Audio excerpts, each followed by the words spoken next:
Hello, welcome to the Live Rally Game Podcast. My name is Steven, and I'm here with Ethan, and we're going to talk all about Australia and United States live rally games. Ethan, how are you doing? Good, Stephen. That was a great introduction. Very professional. Thank you. I've had some Every practice. time, yeah, every time I've tried doing an introduction, it's just never that good. So, yeah, definitely here to talk everything US, AU, LRG Survivor. Mm-hmm. And with that, like, I reached out and messaged you because I am like really curious. I see you podcasting all the time, on live reality games, and like, how did you get your start with podcasting or just in the scene in general? Like, can you take me through sort of your survivor journey to sort of like where we are today? I mean, it really goes through the whole journey, right? Yeah. I played my first live reality game in 2017. It was called Pirate Survival Expedition. It was the third season of that series. I think it's been on a hiatus since then. And, I had discovered live reality games. I applied to one. They directed this game. It was Blood versus Water. I roped in a friend, said, let's do this. And my friend was like, okay, sure. And I went and played the 7-day game in the middle of nowhere, Illinois. And it was an amazing experience. I came in second. I got trounced in the Final Tribal Council because I was an emotional mess at that point of the game. But I loved so many parts of it. I learned so much about myself. I'm like, okay, I want to do more and I want to do better. And so that got me really hooked and into the game. And so since then, I've had the chance to play several other series: Surviving Reelfoot, Survivor British Columbia. Um, let's see, Surviving Bloomington.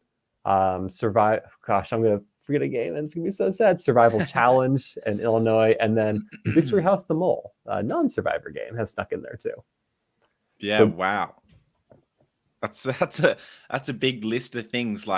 Um, like the difference between US and Australia with LRGs is that there are so many options out there in the US, and right now in Australia there's a big struggle for people wanting to who have played one LRG, like Sydney or Canberra or Melbourne or Perth, just sort of like all mhm. these main sort of areas of Australia, really just want to play more and like see how well they can do their second time or their third time.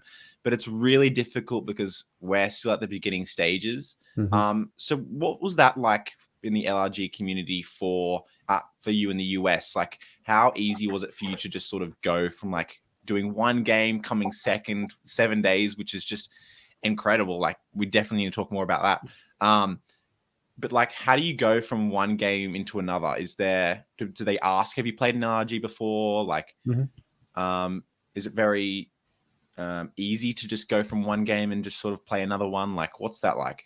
Yeah, so this is one of the things I've been wanting to do in all my non-existent free time is kind of put a more structured timeline of like how many games, when they're running, what has the history looked like. Generally, to my understanding, you had some live rally games in the late 2000s, but really things kind of got underway in the early 2010s, 2012, 2013, 2014 is when you saw kind of the rise of these games really being a thing, and the community was kind of scattered around then. I think around like 2016, 17, 18, 19 is when you saw a more formal coalescing of live rally games. I think that's probably when the Facebook page kind of had its genesis around that period of time. And that's when like you were able to probably have these games had a better platform to advertise. Now, in terms of, the ability to play multiple games, it's always going to range on a person like and the casting pool. Definitely, games do ask for have you played other games? When were those games? Because some games at least have the applicant pool the size that they can discriminate based off that and say, hey, person X and person Y both played together. We don't want that because we want to try to the best we can give that more authentic survivor experience. But other games, they recognize, there's only so many people that want to play these games, and we need to get a cast together. And so we will have some of these pre-existing relationships. We can at least separate them from the start. Mm. And so those are the two ways I've seen games deal with it: either try to stop it ahead of time, or at least try to do something else to nullify it. But I mean, with online reality games, people like there's all these connections you just sometimes don't even know about that pop up after the fact.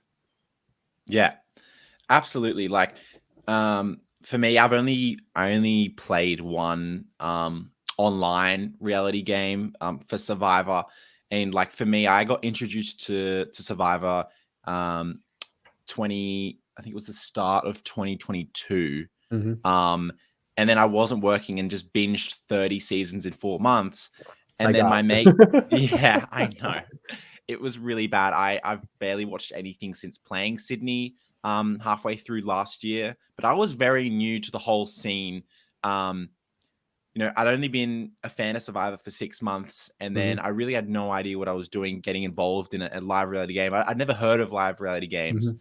Um, until I did that, and then got more exposed to the scene, and then did a podcast on the Melbourne, and then more into like, okay, what's going on in the US? And there are so many like opportunities, it seems like, in the US. And you're talking about how they do ask if you've played other LRGs, and Mhm. obviously they try and figure out relationships and stuff like that. But I want to talk about the advantage that you have as a player playing for a second or a third or a Mhm. fourth time against players who will be experiencing their first time, because that's something that is very heavily discussed in Australia right now. Our scene's still starting out with Mhm. the most seasons being Perth at 4, who have filmed their 5th. And the discussion is really around not wanting to have players who have played before Mhm. play again, because we've seen a few times that players who've played their second game against all new players who are experiencing their first game just dominate. Mhm. How have you found that in the US scene, with so many like players wanting to play these different games, and people like yourself and so many others having played 3 or 4 LRGs? Is that like, how does that impact the game? So definitely. So I have never done as well as I did that first game. I've never made the final tribal council since. So clearly for me, experience has not helped. I mean, I've gone anywhere from second out of 24 to 17 out of 24. Like I've seen a full range of placements, which maybe that's just the randomness of these Mm, games and everything, or maybe I just suck. Who knows? So at least for me, like I would love to. I do agree though, experience does matter. I mean, you look at US CBS Survivor, right? Fans mhm, versus favorites tend to be a slaughter of the fans because favorites just have experience and that makes a difference. And I think players have wisened up in that. Like I think the last time we saw kind of a mixed season was Edge of Extinction, season 38. And you saw all the returning players kind of get clipped early, or like kind of early to middle game because people know like this is a problem.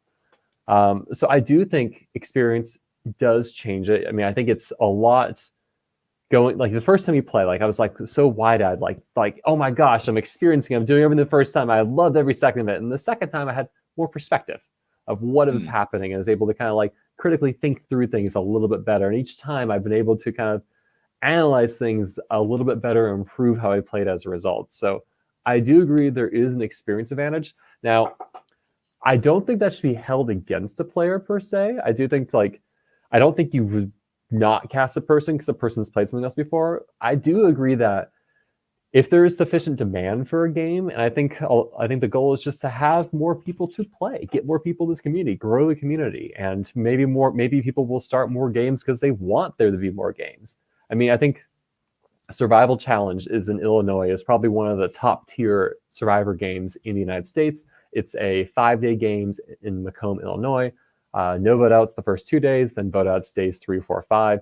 In the past, it's had actual survivors come play, and there's been talk over the past couple years of will there be a returning season? They've done like I think we're on season 11 at this point. We've done a lot of seasons of this. At what point are we going to try an all-star or something like that? And I think the production has come back the past couple years saying there is such demand for new players to come play, and we want to do this for new players. We want people who've dreamed about Survivor to have their shot. And so Yeah. that's been their take on it. Does that help answer your question? Yeah, absolutely. It is hard to sort of balance, you know, like having the demand for new players wanting to come in and giving Mhm. them an opportunity, and also the sort of entertainment value and elevation of Mhm. the game that you would have if you had an all-star season.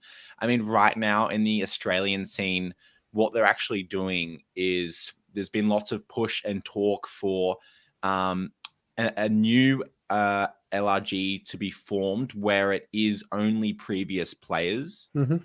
And that's what's sort of in the works right now. Is I think sometime next year, um, we will there'll be a game run with only previous players from the sort of 5 LRGs that we have. We have Brisbane, yeah, that's done its first season. Sydney, that's about to do its second. We have Canberra, who is about to do their 4th.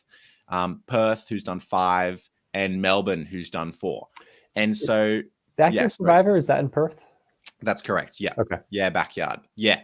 So, you know, you have all of these LRGs that have been played over the previous years, and you have so many players that have the potential to do like to just do really well, or we have a lot of characters, you know, that's what you want to see in Survivor. You want to see these characters play for their first time, and then you want to see them how they go in their second time. So that's what's sort of happening right now in the Australian scene, is that it's been pushed enough where someone has decided, you know what, I'm going to run the show. I'm going to put this together. I'm going to get the people behind me and put a game together where it's only previous players, but from all of these various different games, not just from one. So that's super exciting. And I think that's a good alternative for still allowing like the live reality game that you were talking about that was in their 11th season, you know, and not necessarily having to do an all-stars, because now there's this other game which is willing to take your players and willing to take players from other shows and bring them all together and just create a massive crossover of the best of the best, or whatever theme they want to have, you know, whether it's second chances or all-stars or I don't know, legends, whatever, like whatever you want to have. But every year they can just pull in players from different LRGs and to say, you know what, if you guys aren't wanting to create a all-stars game by yourself, that's fine. Like, we'll, you know, take some of your players and give them an opportunity to see how they go against sort of the best of the best, or whatever you want to do. Yeah, you know, I think at the end of the day, for the people running these games, you want to have the best cast possible. And so I think excluding people because they played a game before, I don't in a different city or region, I don't know if that necessarily is the best direction. I think you just want the best cast. And I do agree, like, if having an outlet for people who play the game to play a second game, I think is important. And so having a game set up for them, I think that can be really good. You know, I think Survivor New York season 4 is a season called Veterans versus Contenders. And in that season, half the cast are players who play games before, and half the cast are those who don't. And they don't have a veterans tribe versus contender tribe. They mix the two. So it's not quite fans versus favorites, but they basically say these players step out. These players have played it once before. These players have seen the game in some capacity somewhere else. And they immediately put a spotlight on that. And everyone kind of knows, like, okay, some of these players are brand new. Some of these players have done something before. What do we do about it? And I like that method of handling it. Survivor Pacific Northwest had a lot of players come back and play multiple seasons, and always would start each season saying, here's each person, here's how they've done each season. So it was always clear to players, like, here's each person's track record. Different games have kind of done different things about it. Yeah. Okay. I think that is interesting, because one thing that at least I struggled with in helping cast for Sydney too was the fact that, like, we didn't want to really have just like 2 players, or like 2 or 3 players who were playing for their second time, whereas everyone else who was sort of playing for their first. So when you're talking about that, having players step forward, would you still do it in a situation where you have maybe only 1 or 2 players playing for their second time? Would you still do that? Like, hey, there's 2 players here. You haven't seen their season because it's not released yet, but this is how well this is how far they went. You know, make it sort of even. Like, what do you do there? I tend to let the players divulge that on their own, right? Because maybe you have people like, a person's playing a game in this city and they're now playing in your game, but that game is aired or it's public. And so people, the other players could have potentially have seen that, and that can be knowledge. And what will the player do with that knowledge? I'm okay letting it be on the player. I mean, I have seen other situations where Survivor British Columbia, they ran a season in 2020 during the pandemic. And because that had a small cast, and of that cast, you had one returning player and two of his good friends. The friends did not divulge that they were friends, and it caused the merge to go away that it wouldn't have probably organically as a result. Mm. And it's one of those things I wonder is like, should that have been divulged? But it was on the players, and the players acted on it accordingly. And so it had a very interesting, different result. So I think it's okay to bring returning players in, let them choose to divulge that. You know, if you see like consistently returning players dominate, then yeah, maybe this is a concern. But generally, from what I've seen, the games I've been in, I've seen brand new players pull out a victory. Yeah, So absolutely. I mean, it's hard because we have such a small example pool that we can sort of take from. And right now, we've had players who have played their second time dominate and win. And just like make it really far and just really show that they gained a lot of experience from the first time playing and used it in a way to get to like top 6 or win or you know, sort of like at least merge, you know, and that sort of thing. So right now, I think for us, it is hard to have that opinion or like that I mean, here, let me substantiate this. So I have played a game. The game was kind of 50-50, 50% players from out of state who had played before, 50% players who are local. At the merge, only one local player made it. Like the pre-merge, not by intention, a lot of the local players went out more pre-merge. And so I can agree that yes, you know, clearly like experience has potentially played an effect here and caused the players who played before go farther and do better.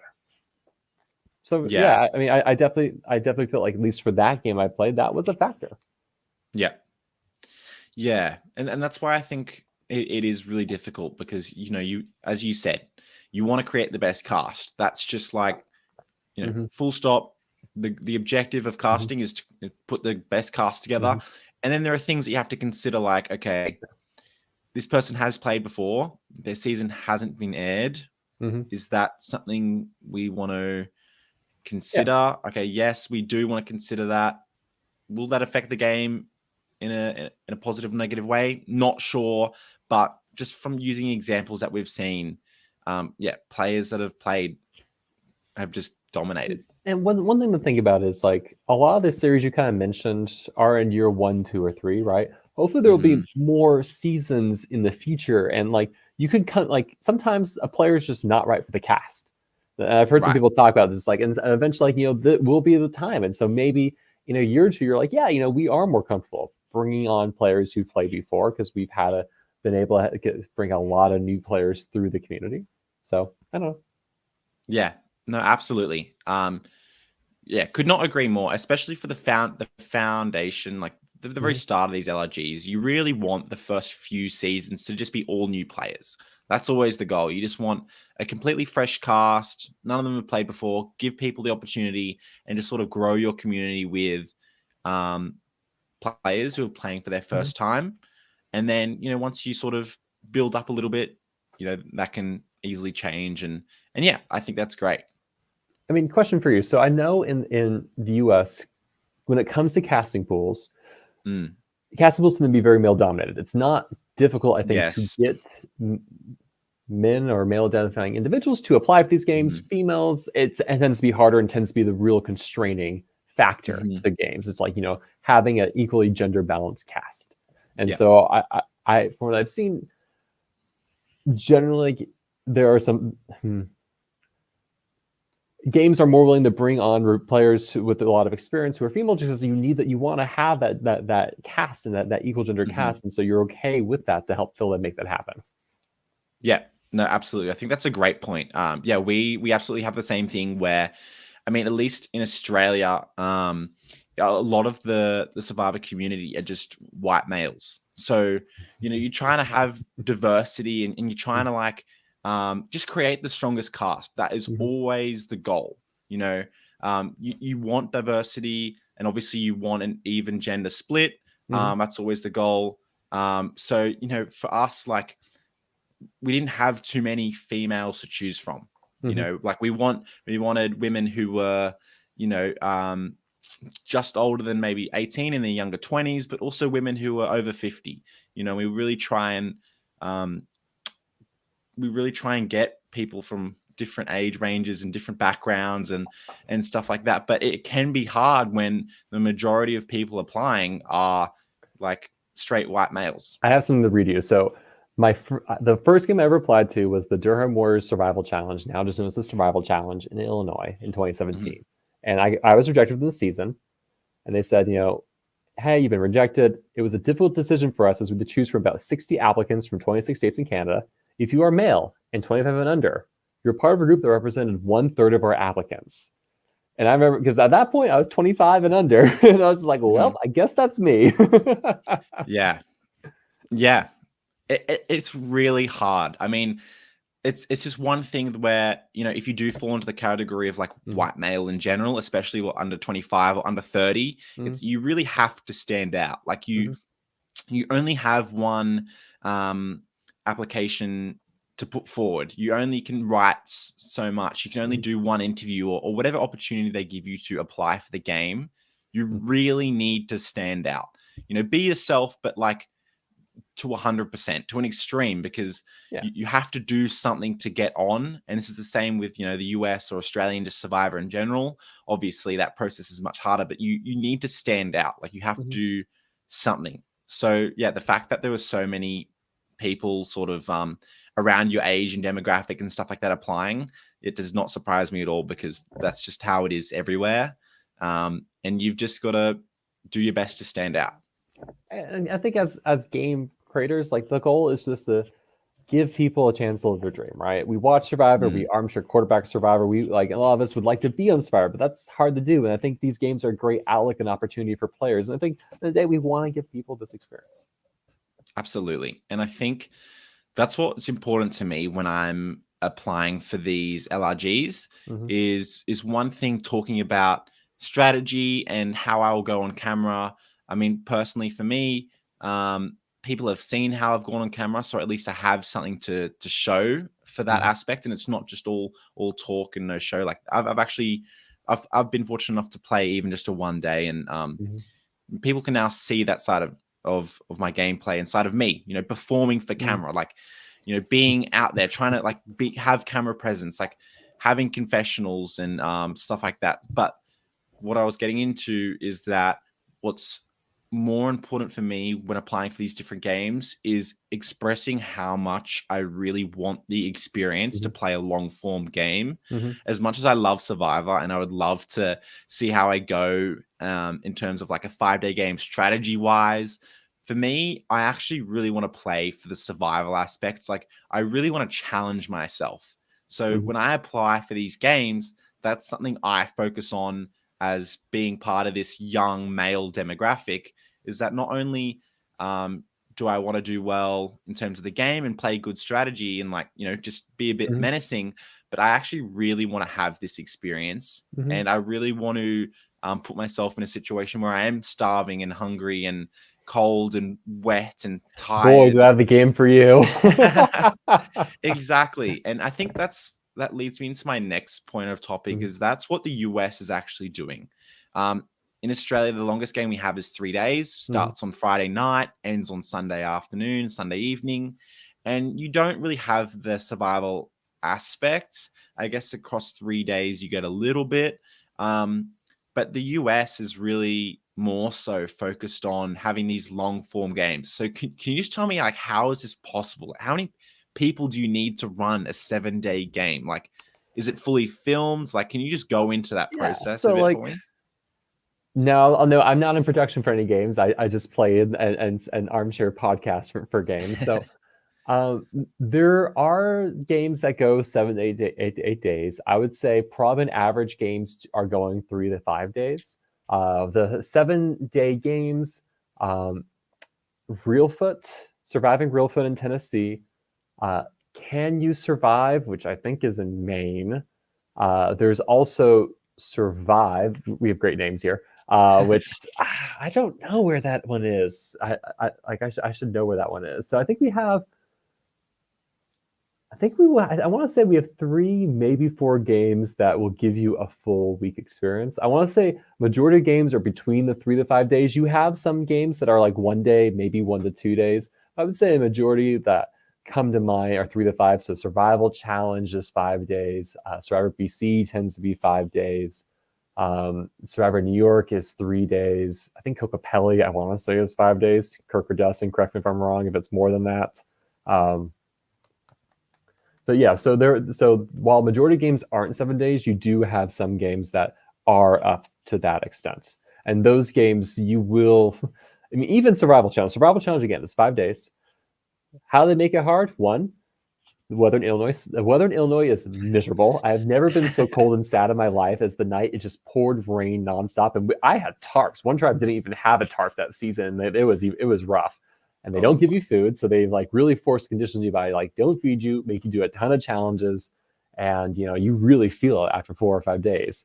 Reelfoot 7-day game, you will have food, just not a lot, but there is some access to food that you give to, but the conditions you really are roughing it. Like you are sleeping on the ground with really nothing, maybe a luxury item. Like for me, I brought like a thin mat to lay on, and so it is definitely pushing you. And like Surviving Reelfoot season 8. Caliban's Revenge had like a torrential storms the first 4 days, and a player got pulled from the game because they had a cut. They're like, this is getting infected. We need to take out of the game to have this dealt with. So I feel like if you're looking for elements, you're looking for challenges, you definitely get that in the 7-day games, but there are still some games that are 5 days long that will still push you a lot. Yeah, absolutely. Can you take me a bit more through your experience of of your first game, your 7-day game? Yeah, so this is a 7-day game. It's this property that Survival Challenge is on. This is where this game was. It's kind of the small town in Illinois, and so there was forested area, but also a large like kind of green space for challenges with a small pond and allowed water challenges as well. Weather-wise, I would say we were decently lucky. It rained one night, and we had heat issues one day. But other than that, the weather was bearable, which I was glad about. But like still, we had some players that we like had to like sit down, take inside the air conditioning, and say, "Hey, like you need to like take a breath." Cider, this is Pirate Survival Expedition in 2017. So definitely like it was a challenge, like both food-wise as well as just dealing with the elements. I've never been a camper. I've never done that sort of things. This is my first time really ever sleeping outside. I brought the completely wrong sleeping bag, and so my sleeping bag was like cloth instead of like whatever. It was not water resistant. That's all I can say. So I slept in a damp sleeping bag the entire week. Oh no.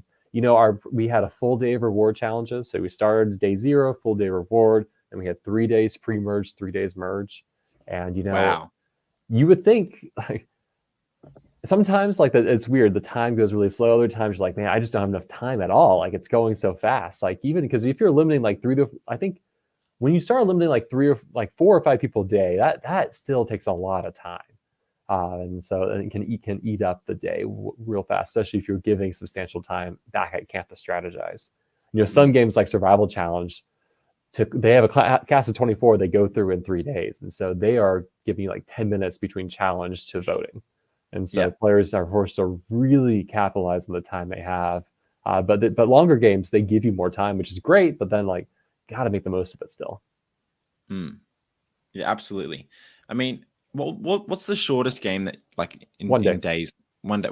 Okay, this is great. Only because obviously that's my only experience is that same time length. How do you compare? How do you compare like the games in general? Like obviously a 1 day ridiculously fast.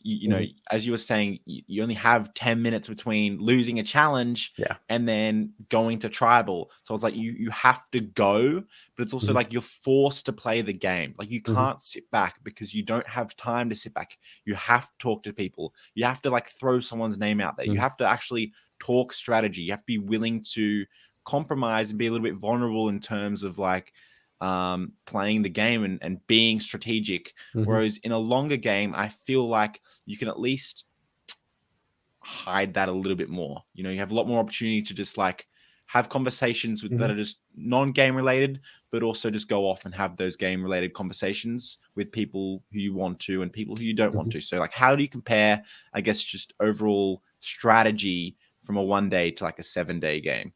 So take Surviving Reelfoot in Tennessee, for instance. This is a game where you start on day one, you kind of start like a little mid-afternoon, and no vote outs happen until day 3. And so you have like, I don't know, 36, 48 hours with your tribe before a vote out happens. Now, sometimes just the way things shape, like, you know who the boot's going to be very fast, but oftentimes it gives you a lot of time to, you know, really get to know people and kind of figure out like, who are my people? I feel like in the games I play that are shorter, so Surviving Bloomington, for instance, 4-day game, but vote outs happen day 1. And so like for that game, it made me want to like play a lot faster and play a lot harder and just like say, hey, you, like, let's do this, versus like I would probably take my time more in a different game.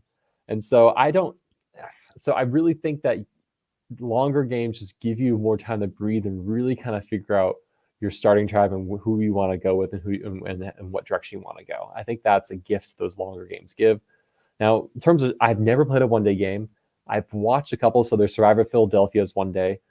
Survivor Los Angeles, formerly Survivor Brooklyn, is 1 day. Survivor Brooklyn South, I want to say, is 1 day as well. I couldn't, to my knowledge. I'm sure there's a couple others floating out there.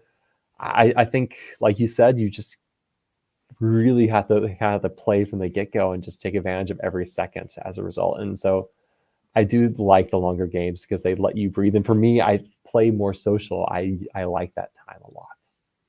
Yeah, absolutely. I think I can relate to you in terms of playing a social game. I think for me that I suck at challenges. I can't do a puzzle to save my life. I can't do a puzzle. I just fail puzzles even though I like them. It's even worse. So like, I know that my game is not going to be challenge related, even though some people might look like, yeah, I'm athletic, like I play sport. You know, people might look at me and be like, okay, maybe they're good at like more physical challenge, I don't know, balancing, blah, blah, blah, blah. I'm terrible. I'm very not good. So it's like, okay, now my game is just focused on social, because I'm a very social person. I genuinely want to get to know you.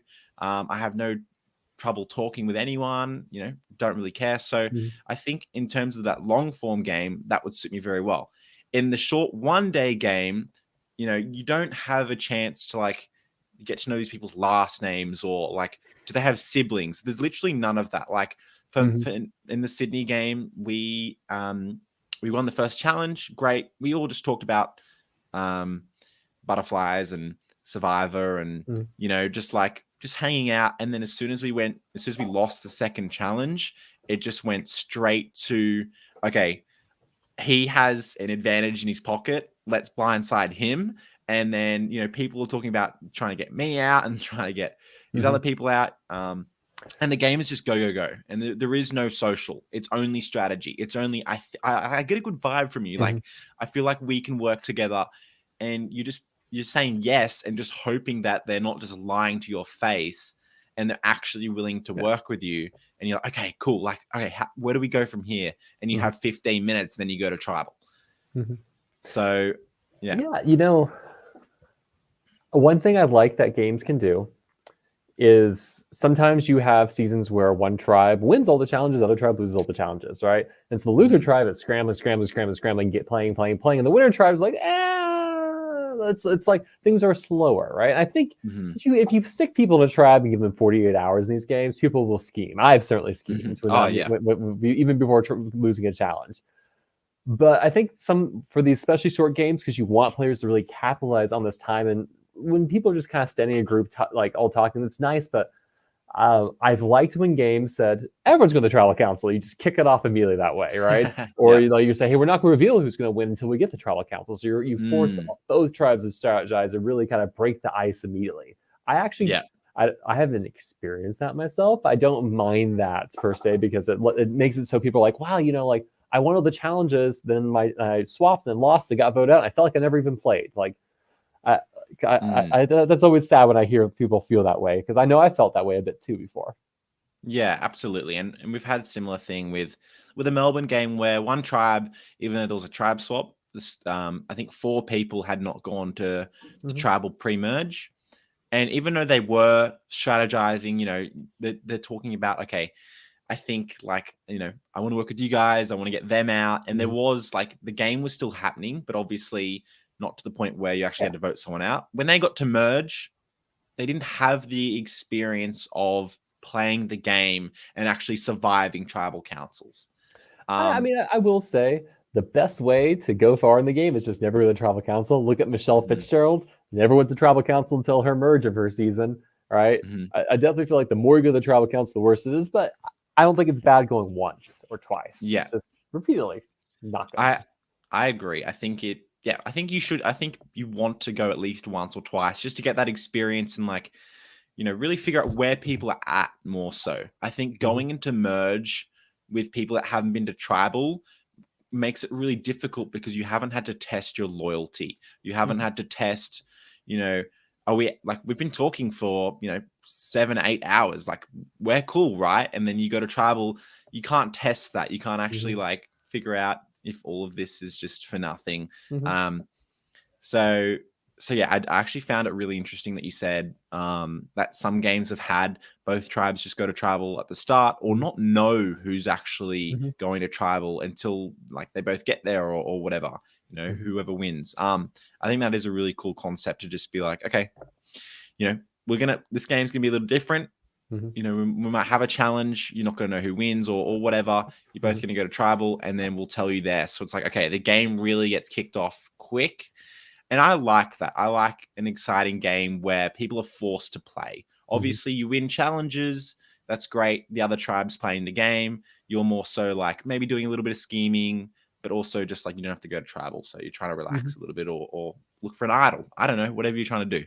Um, so yeah, I am really interested in these long form games. Can you tell me like, do they film like for your first game? Did they film the whole thing and put it into like a season or anything? So that one was only live streamed. So I feel like games do one of two things nowadays. Either they live stream it over Facebook or sometimes YouTube, or Mhm. the games will film it. And generally, not a lot of games filming because filming and editing is such a huge time commitment and burden Mm. on people. And I know like Survival Challenge, for instance, films it all. And they live stream as well, but they don't live stream everything, just like challenges and tribals. So they only live stream portions. Mhm. And, they are behind a couple seasons and like it's going to take a long time to edit out of. Or Survivor New York, for instance, historically has filmed. And, this past season, they said, we want to give our editors a break. So we're going to live stream. And so Mm. they live stream the season. Live to Give is a big game that has historically filmed it. I think they do pay their editors, from what I've heard, so that probably makes a big difference. That have the money and discrepancy to have hire editors to go film and edit everything through. Um, Realfoot is historically is well known for has the first two seasons and change up on YouTube. Second season is very well regarded. Issues happen, and so seasons 4, 5 were filmed and will never be aired. And so they've Mm. just fully switched to live streaming because they gets it out and they just live stream everything. And so it really varies based off the game and what the game creator's goal is, whether it's simply live streamed or if it's filmed. Yeah. Yeah, especially for these longer games. I mean, even for Sydney for our first season, I mean, it really takes a year. I mean, and we had 1 day of footage, but it's like It's a huge ask. but you have 16 hours of footage from, you know, 8 different Mhm. cameras or whatever it is. And, you know, you're actually trying to edit and put these into um, consumable content Mhm. where, you know, you can have these full length 40-minute episodes, hour episodes where people can actually watch a story Mhm. of how that sort of whole episode plays out. So yeah, it is a mammoth of a task, and I can't imagine what it would be like for a game more than 3 days. Yeah. Um, The survival challenge, initially when it would kind of air its seasons, quote unquote, their episodes were more like documentaries. It was like, here's what it is. And they just kind of show you mhm, the thing. You're like, okay, you kind of watch like, oh, this is interesting, but like there was no storylines. And then mhm, Hannah Gilla Fleming edited the 2019 season, and like gave it storylines, and you're like, oh, this is way more engaging and engrossing at this point. But it's a lot harder. It takes a lot more time. Yeah, absolutely. And I think like when we talk about the US and the Australia scene is really right now is Australia really are trying to have games where at the end of it, you know, you can watch it back in full length episodes and you know watch your season. And that's something I think every LRG, every like Survivor LRG has done, you know. Brisbane's first season, full episodes. You know, there was the first season they only had, I think, 10 players. But like, you know, it's their first season. Same with Sydney, full length episodes. Every Survivor LRG have done full length episodes of like a season is like 10 or 11 episodes of like maybe 30 minutes to an hour. So right now there isn't a long form game where you can get more of the survival aspect, but it's live streamed because the community is really focused on being able to, you know, actually like sit down with the players that you played with and like watch it together. Yeah.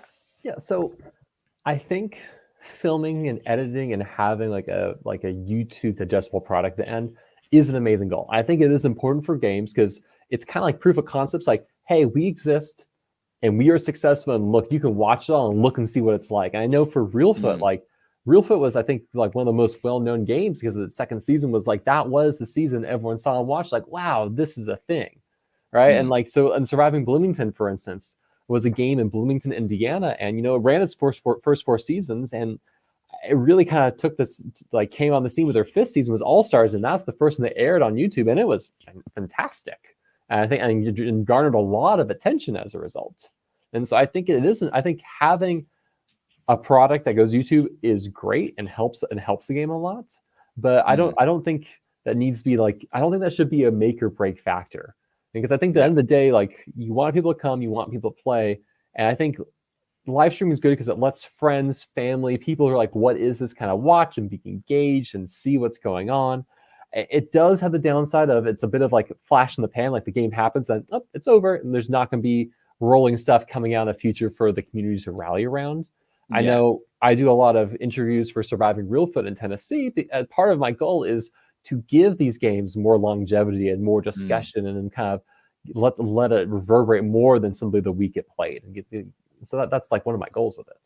Yeah, absolutely. And I think that's great. I mean, that's like, you know, people get behind the episodes, but they also get behind the podcast, especially as it's starting. You know, at least in my experience, we found that while I was doing the podcast with Danny and Jules, two other players in the community, that the Melbourne community was really behind the podcast. You know, everyone was watching. They'd get their friends to watch, you know, and then we'd interview the person who was eliminated from that episode. So as it comes out, the episode releases on Wednesday, then we'll do the podcast on Friday or whatever it is, you know. So it's like, okay, not only do you get to watch the episode and you have a couple of days to watch it, but then you get to like actually hear from that person's perspective. And obviously I know that's what you do, and why I really do enjoy doing these podcasts. You know, you're deep diving into the game, and it's fascinating. Like I want to hear your perspective. Like, why do you think you got voted out? Or,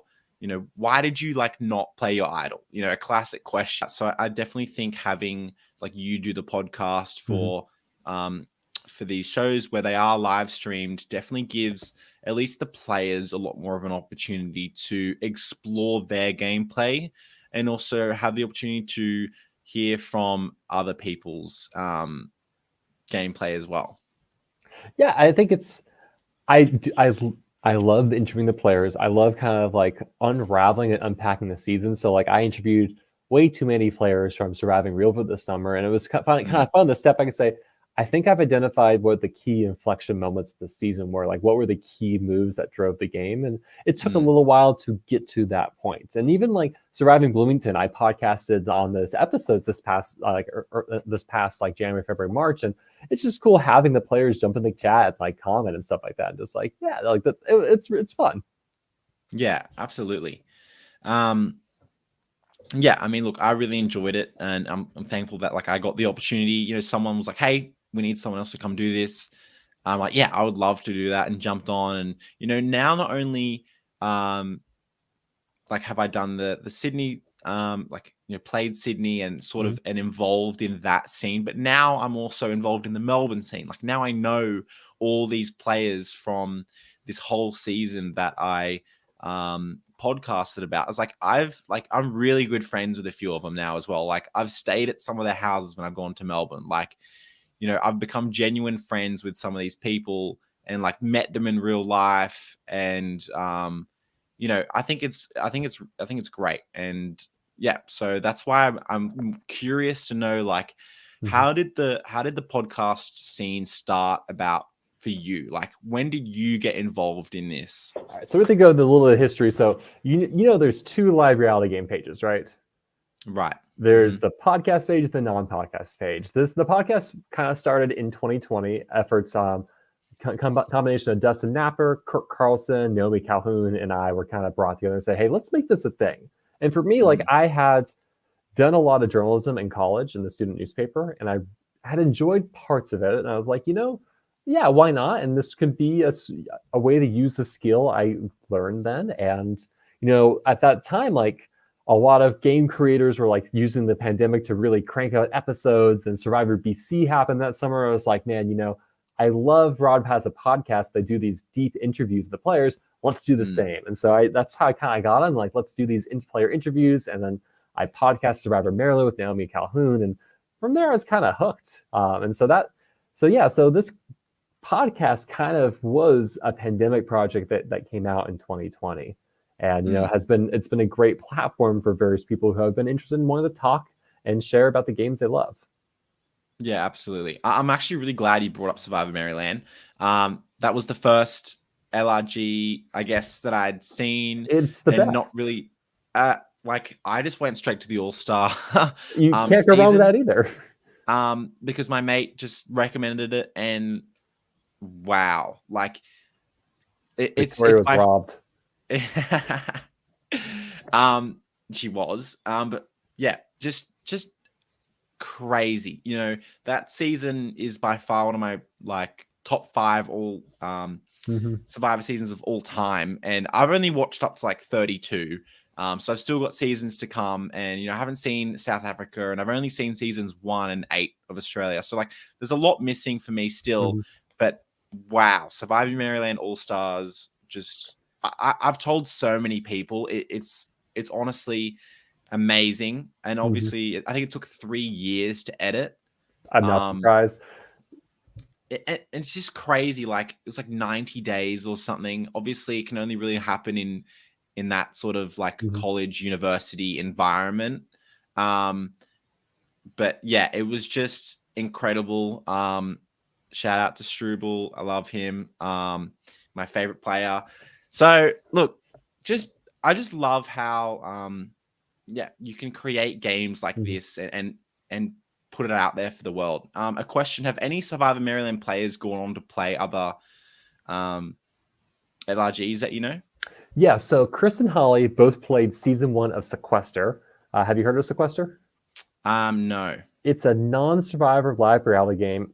Ran for 4 seasons. I hope it's still on YouTube. Great production value. I have quibbles with the game itself, but they both played season 1. Then Holly came and played season 2021 of Survival Challenge and made it to the final tribal. And that was very exciting to see. So Holly, still a force to be reckoned with. In terms of the other Survivor Maryland, I don't know. I mean, one of the challenges of Survivor Maryland, like we have the last aired season was from the fall 2018 I want to say, is it fall 20? Maybe it's fall 2016 semester. I think 2018, 2016 semester. So we have a fair amount of years of unedited Surviving Maryland seasons. Where are they coming out? I don't know. I mean, it is like you said, it took 3 years for All Stars. It is a Herculean task to get that all edited. I hope we see them someday. I would love to see how those games play out. The hosts, yeah. So Snyder is right. The hosts of Survivor Maryland did play in Survival Challenge in 2017 as well, and did acquitted himself pretty well, to say the least. Yeah, fantastic. Yeah, no, I think it's really cool to see players branch out and play other games, and it is really fun, like to see people play again and see what they do, and Mhm. um, and just follow along in their journey. Like the Survivor Maryland, just crazy. Obviously, I haven't gone back and watched the sort of original seasons that they first played, but just watching the All Star season and just Mhm. I don't know, the game was just incredible. And I loved the twist at the start of the game with Mhm. having the pairs, and having it random, and Mhm. the girls picking, and everything. I just thought that twist was incredible. And that's one thing that I really enjoy about watching like these LRGs is that you get to see people's creative input. Like, what do you want to have a season? Do you want to have a twist? Do you want to have a theme? Like, Mhm. how do you want to start? Do you want to start with, okay, you're not put into tribes, but here's a challenge. Do you want to, like, there's so many different Mhm. things that you can do with the game and explore. It makes it really interesting when you have seasons like Survivor Maryland who have this crazy twist that I couldn't even fathom or think Mhm. of. Not And it's not now you can't do that in a one-day game. It's not happening. yeah, no, you can't. So it's just like for me, it's really why I like watching Blood versus Water or seasons that have an extra layer Mhm. into it. It's not only the normal survivor factors, but now you have to think about the relationships involved. So now you have an all-star season with pre-existing relationships, but also who's their partner. Mhm. And how do you work with your partner? So I really loved that, and I think that really made the season what it is, having those added layers of just complexion and having to like really think about it and dive into it. And yeah, I thought it was fantastic. So One thing I yeah. love about live reality games is it's a way to push the envelope and innovate on what we've seen on the TV Survivor, and it's been cool seeing like some of the things that in live reality games do make its way to like TV Survivor. So season like for instance season 45, the opening episode, they don't show this twist, but the winning tribe has a player go and strategize with the losing tribe and goes and casts a vote with the losing tribe, and surviving Realfoots did that in I believe their 2021 season. Wait, so they had someone from The the winning tribe winning has tribe one player joins the losing tribe. They can't be voted for, votes? but they strategize with the losing tribe, and we're going to cast a vote with the losing tribe. Wow. Wow.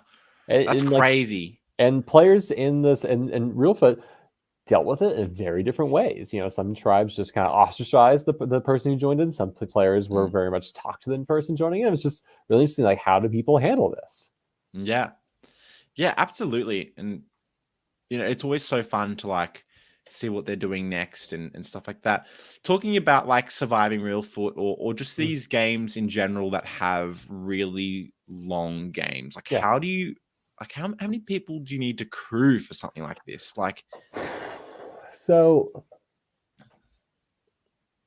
so that's a great question and something I should probably ask the player. So I've been doing these podcasts with game creators, and I have yet to, and mm, so that's something I've talked about was like, what size team do you need? I'm thinking back to the first game I played. I want to say production was 8 to 10 people. 8 to 10 people. Yeah, Wow. yeah, and so I mean, I think Realfoot's likely. I'm pretty sure Realfoot goes. Realfoot, it's in the double digits, I want to say, but not high double digits. I would have to ask Parker what it was like. So anywhere from like 12 to 15, I would guesstimate. But like maybe that's on the high side.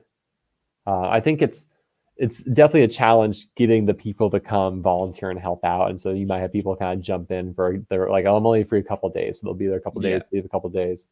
Um, but generally, I don't. I my experience like survival challenge dozens. That game has like I want to say like feels like 30 people on the ground that season. It's like it is a machine, and they get great people, great amounts of past players coming back and volunteering. Yeah. Um, British Columbia, that was like a 5-day game. I want to say like 8 production.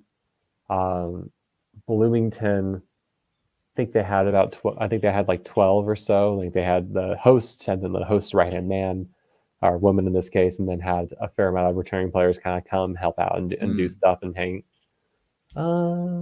Yeah, I mean, my friend Jamie runs a mole style game. Who is the mole live reality game? Jamie's game production, I think, is about 6 people. When I did Victory House Mole, I think it was 4 production, 2 cameramen. And so I think like so some games, especially these non-survivor games that are like 3 days long, definitely can operate on a more close-knit crew. Yeah, I mean, filming is one thing. Like, yeah, with, and not even talk about if they're filming or not either. That's a whole other issue. With Backyard, their latest season 5, which hasn't aired yet, they had 85 crew. Oh my gosh! I mean, yeah, I will say one thing I love about Backward Survivor is the cinematography has always been on point. Like I think it's like, gosh, season 2 opens up with a drone shot of like the giant slip and slide challenge. Like that's cool. Like, and so they definitely put some really good thought into it. And I appreciated how they moved their game to a 2-day format, which allowed more time to breathe and less like, we're going through the night, folks. Yeah, absolutely. And that's sort of the sole focus on the Australian scene is like product, is like, how can we give you the best product to watch? You know, like Brisbane's first season, they only had 10 players, but it was professionally edited and very well filmed, to the point where it looks like, is this a professional production? It's their first season. You know, it's very consumable and it's also very like well done. And I think, like I said before, like I think it's good to have a product and it's a way of proof of purchase. This is what you're doing and get your name out there and build community rep. And I know, was it Sydney Survivor that had Christy Bennett play? Right? Like, and having representatives from the Survivor community is such a huge benefit as well. But I guess it's like, where do you want your time and effort to be? Right? I don't think, if I could, like, I'd rather, I don't know, personally for me, I'd rather, if I could choose between effort between like the game itself and the output, I would probably want to pour more into the game before switching to the output, maybe.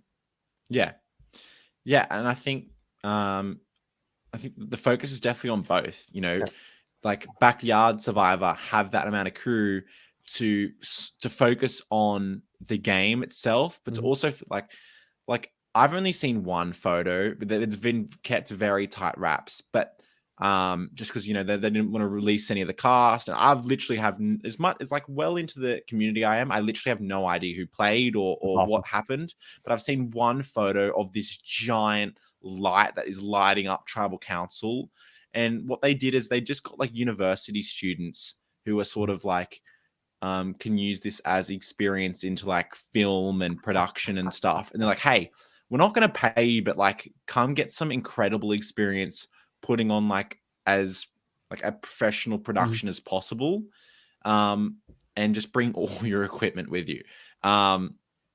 So, and that's what they did. And I just saw one photo and it looked incredible. Like you know, I've heard that, you know, every player had someone with them at walking between camp and tribal. Like every individual player had someone to make sure that they were doing the right thing and not talking, and they were individually mic'd up. Yeah, they had boom mic. Like it was, I've only heard stories of the amazing production of Backyard season 5. Like they right now are really trying to focus on putting out a professional product where players can get a real experience of what it's like to play Survivor in terms of production and filming and editing and sort of the whole professional experience, instead of I guess longevity, which is not something that is being looked at the moment. Yeah, so I mentioned a game before, Sequester. I would say it's an original concept, more on the Big Brother side-ish than the Survivor side. And I had a friend who competed in their 3rd season. And when I was talking to my friend about her experience, it kind of was like, wow, it sounds like you didn't have a lot of fun, right? You'd have these like 15, 20-minute rounds, then lockdown and long hours for confessionals. I'm just like, I was like, wow. So in the span of 12 hours, you played 2 rounds? You played probably an hour total? I was like, but like, Gosh, 85 crew. Because I was thinking when you said 85, like, man, like at this point, Backyard Survivor must be just a rallying point for all the past players to come and hang out and socialize and like Yeah. volunteer as well. And Snyder, it was Kristen Williams, was the player that season. I was thinking when you're talking 85 people, it was like must be all past players coming and hanging out and like chilling and just doing some things here and there. But sounds a lot more than that, and that makes me very stoked for the next Backyard Survivor season. Yeah, it is a lot more than that, and that's what everyone else is trying to do as well. Is obviously, you know, you have those players come back. I think from Sydney season 1 to now doing season 2 this upcoming weekend. Is that I think out of the 16 players, we at least have half of us there on the day, if not 10. So like a vast majority of us just from the first season.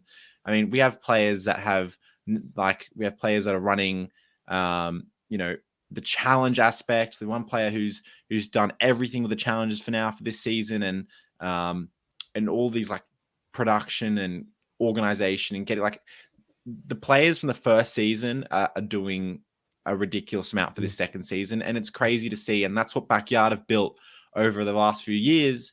Is they've built a community where the product is really good quality and the focus, but also like getting people to actually want to crew. Like I was going to go to Perth from Sydney and spend like $1,000 to fly there and stay and crew and whatever, just to crew and like get that experience and like have fun. But I went overseas, so unfortunately I didn't get to do that.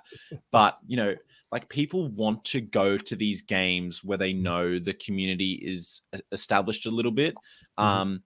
To just like hang out with their friends and just get to see this magical game unfold, you know, where you do have this really high budget, high production game.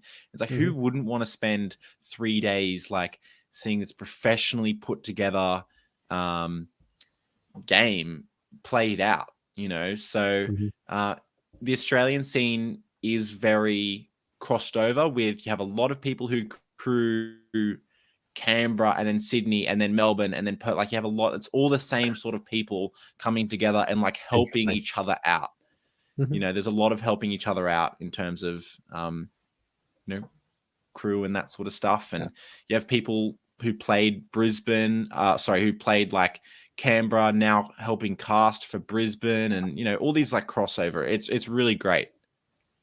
Yeah, and I don't think we have really that kind of network in the US games. I think a lot of US games, at least initially, people just kind of said, I want to play Survivor, just started it. And then like later on, I kind of discovered, oh, there's others out there too. And there's more than just me. And, you know, sometimes you see, I think more often than not nowadays, you have like people play games and eventually start their own game. So Surviving Maine, Survivor New York, these are key games that I come to mind. Like, you know, the hosts were players. Then they said, no, I'm going to do my own thing. There was a discussion on the Live Rally Games page, maybe it's the Live Rally Games casting page, about this individual from Alaska. It's like, you know, hey, what if I started a game in Alaska? Like, what advice would you have to give? And I think one of the things I saw people are just like, you know, maybe one of the things you just start small, run a 1 to 2 day game, get people who are local, who it's not a large cost to get there. And that way you can kind of start building a community, then grow it out from there. Right? I've also seen other games just go big year one, and it's worked out great. Yeah. Wow. Yeah. I guess it really just comes like whether you start a game out slow or really fast, just depends on whether you want to fully film it and you want to put it into episodes. Like if you don't, you just want to live stream it, I think great. If you want to, you know, like do a longer form game, but if you want to film it and put it into episodes, it's like, the less footage you have, the easier it's going to be. Well, yes. There's a live game that happened 2 years ago called Root of All Evil, similar to the Mole. It's a social deduction style game. And the host, Clark Wilcox, great guy, just kind of set a point like, I've been so busy. I have not had the time and energy to edit this. I don't want to put a haphazard product. So instead, he's like, you know, I'm just going to release the footage through Facebook and say, hey, you know, round by round, here's the footage, here are the confessionals, here are the scenes, and just get it all out there so I can publish the game. And that way I can be free to go run a different game without having this kind of like on my back. And like, I can really respect that. It's just because it is such a time inclusive activity. I talked to Casey Winecki, the host of Surviving Bloomington, and he said, every 1 minute of an episode is like an hour of my life. I was like, oh gosh. Wow. I don't know if that's the conversion rate for everyone, but it's clear like it takes time to put these episodes together. It takes time. It takes a lot of time, and We're it not is a getting paid. massive commitment. Yeah, and they're not getting paid. I know, and that's really. It's like, is this worth it? Do I want to edit another season? I mean, for me, luckily, I can just go and help crew and like hopefully play and not have to worry about editing for the next year of my life. I'm not going to do that. I think the advice the only advice I can give for the AU scene is don't be afraid to run a game and just live stream it year one. Just you get a game, put it together, have people come play, live stream it to get it out there immediately, and just like focus on like let's make the game. Let's make the game happen because there is demand. People want to play. Yeah, absolutely. And I think for me, some point in the future, I'd love to run my own game and be a host, and like I'm not going to edit. So yeah, so that's something that I definitely want to do. But something that I have like little like fairy tale dream of is having a big crossover of Australia and US. And obviously the scenes are so separate. You have the Australia scene, very working together. Everyone's expanding individually, but there's a lot of crossover. And then you have, like, from what it sounds like, the US, where everyone has their own individual game, and then there is some overlap depending on like how involved you are within the scene. Yeah, I mean, you frequently see there are hosts from games who played other games, right? So the host of Surviving Reelfoot and the host of Survivor British Columbia, they played each other's games. The host of Surviving Bloomington played Surviving Reelfoot. And so like there's actually like you do see some crossover where hosts will like sometimes will throw themselves in the mix and try out and see like, do I have what it takes? I have to ask, how if I applied and got into an Australian LRG Survivor game, how dead on arrival would I be? If you were like the one American in a cast, but we're just like, dude, this person's crazy, vote them out. Like, what are they doing here? Because I can't even try to affect an Australian accent. It would just not go over well. That's a good question. I think for most Australians, it really is sort of like your first impression. I don't think people. Well, I personally don't, but I'd like to think people don't really care what you sort of sound like or where you're from and that sort of thing. It's like how much can like how well do I get along with you?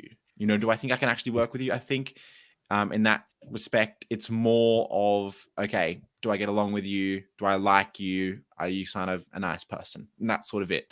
So I don't think there would be like this, get the American out first because like, let's just do that. Maybe, but I definitely can't see that happening. From what I can tell, it definitely seems like people want to work with people that they like. And that's the case for most games. And what about the other way around? If I was to play a game in America and be the only Australian, do you think that would have I've actually played a game in I've played a game with an Australian. And he did decently well. That season was brutal. I think he came 11th, and the merge was at 9.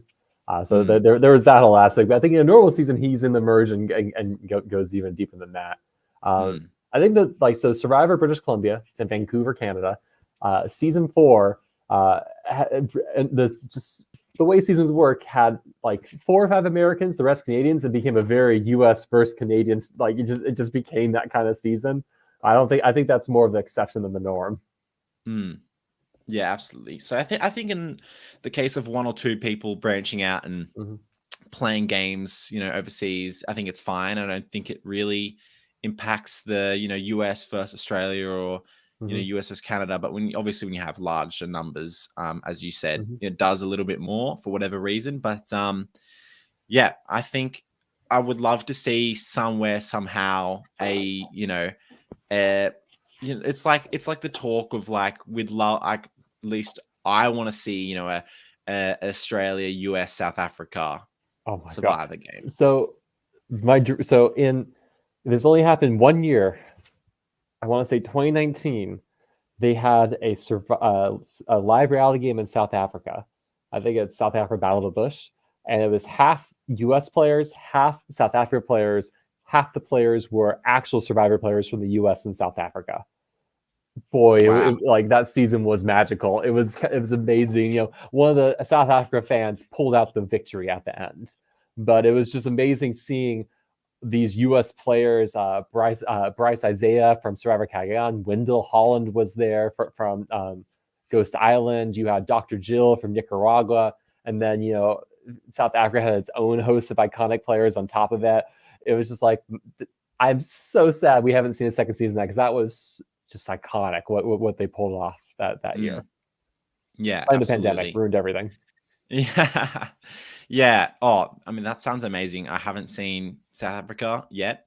Yeah, I've been told there's some really, really good seasons. And that's something that like Sydney, like Christy applied for Sydney herself. Like no one reached out to her and said, "Hey, do you want to play this little one day like Survivor game?"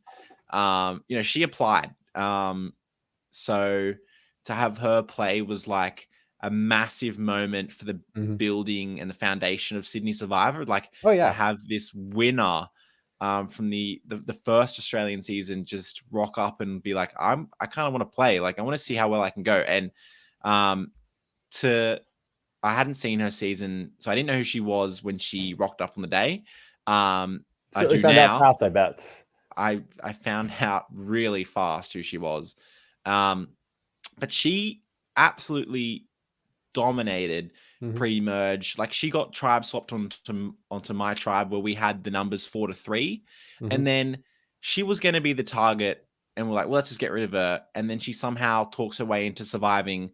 And our tribe gets down to 3 people. It's myself, Matt, and then Christy Bennett. It's like somehow she survived, like 3 tribal councils where she was the target for at least one of them. And, she got other people to swap from voting her to wanting to vote someone else. She was just like her gameplay and her experience from, her 55-day Survivor game really, really showed like, she didn't have a lot of strategy in her season, but to see like years down the track, like 7 years or 8 years or whatever it had been since she'd played, like she was ridiculously good, by far the most experienced and best player. It was just crazy to sort of like be in the same game as her and be like, oh, okay, now I understand what 55 days actually playing Survivor will do. In 2017, Adam, the winner of Survivor Millennials vs. Gen X, played Survival Challenge. Folklore has it Adam asked to be voted out at Final 5 because he wanted a fan to win, but else he would have probably won that game as well. And I think legend has it he also asked me to step down because he didn't want to have a higher threat level in the case there was an all-winners season, which he ended up being on season 40. And so definitely, like there have been games where returning players have just dominated the competition, and you're just like, oh yeah, they've done the real thing. I think Survival Challenge 2014 has 6 former Survivor players. 4 of them get on one tribe with each other, and they just run the game. And like they don't end up winning, but like Dr. Jill really should have. I mean, that's normally how it goes. Like, I don't know if you've seen Australia's most recent season. I've watched the first episode of Heroes versus Villains. I need to watch the rest. It's been on my to-do list. But it's up there for me to do. It's just, boy, it's a slog. It's a lot of long episodes I'd need to get through. I know it's a problem. That's why I've only seen season 1 and Heroes vs. Villains, because I just can't be bothered. I've only heard good things about Heroes vs. Villains though, so that's very good things. Yeah. So, but it's so I won't spoil it. But yeah, good season. So yeah. Do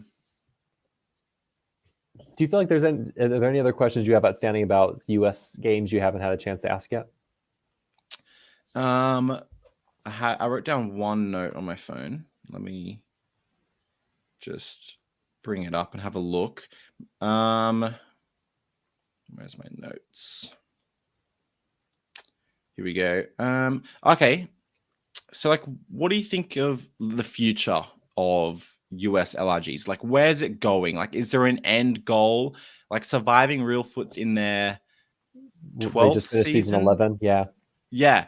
So, like, is there an end goal for these LRGs? Like, I hope what not. do you I think the mean, future looks like? I hope that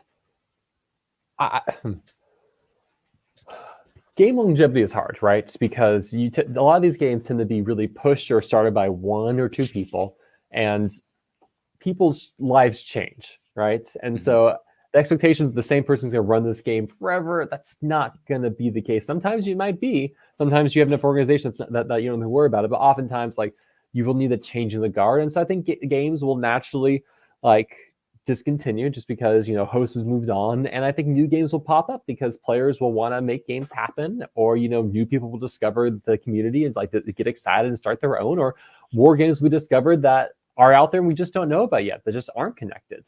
And so I feel pretty positive that we will continue to have more games be created. Now I don't know how big it will be overall. Like I don't think it's going to be like, for instance, take escape rooms. I don't think we're ever going to reach that. Like this is a commonly heard recreational activity. I don't think we're ever going to reach that. This is probably always going to be that my mom's like, give me your address because I'm worried you're going to be murdered in the woods by a crazy person somewhere.